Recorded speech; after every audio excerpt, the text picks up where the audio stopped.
Leaders from the UAE, Qatar, Bahrain, Oman, Jordan and Egypt have been meeting here today in Abu Dhabi. The leaders met to discuss security, political and economic cooperation. Representatives from Saudi Arabia, Kuwait and Iraq, who have taken part in similar meetings in the recent past, were absent from this Abu Dhabi gathering. Well, this comes a day after the UAE marked a year since the Houthi missile and drone attack killed 3 people in Abu Dhabi. In the aftermath of that attack, the UAE's ambassador to the UN, Lana Nusseibeh, told me the UAE reserves the right to defend itself. Have a listen.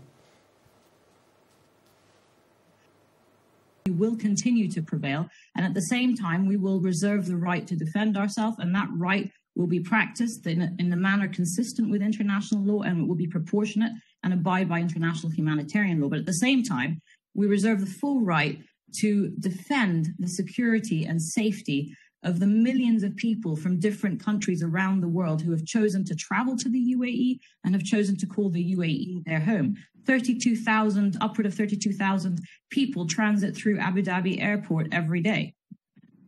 And that was one of the targets, as we know now, of the 17th January attack.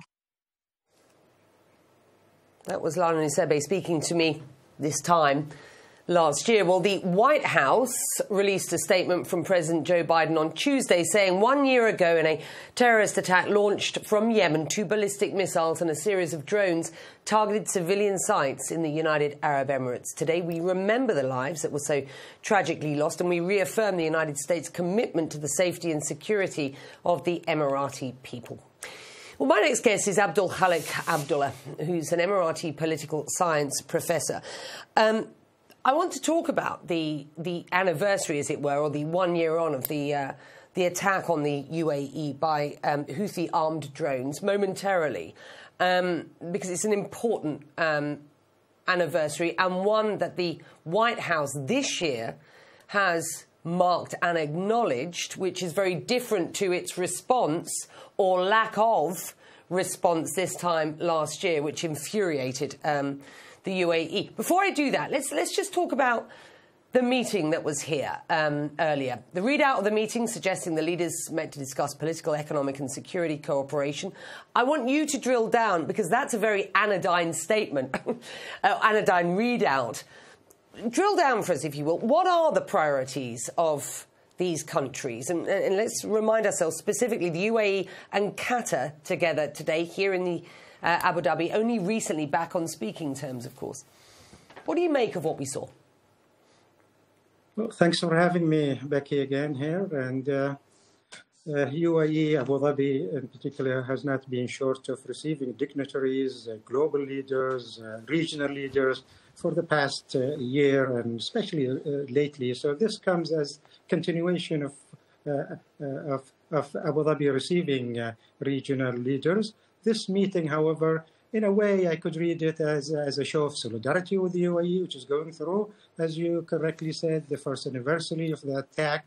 But there is plenty to talk about when you have such a gathering. And I think on top of these issues that are of important and concern to all of us is how do we bring back some kind of stability to a region that has lost its stability in the aftermath of the Arab Spring. So these guys, these leaders in Abu Dhabi here is in a way showing solidarity, but they also discussing regional stability.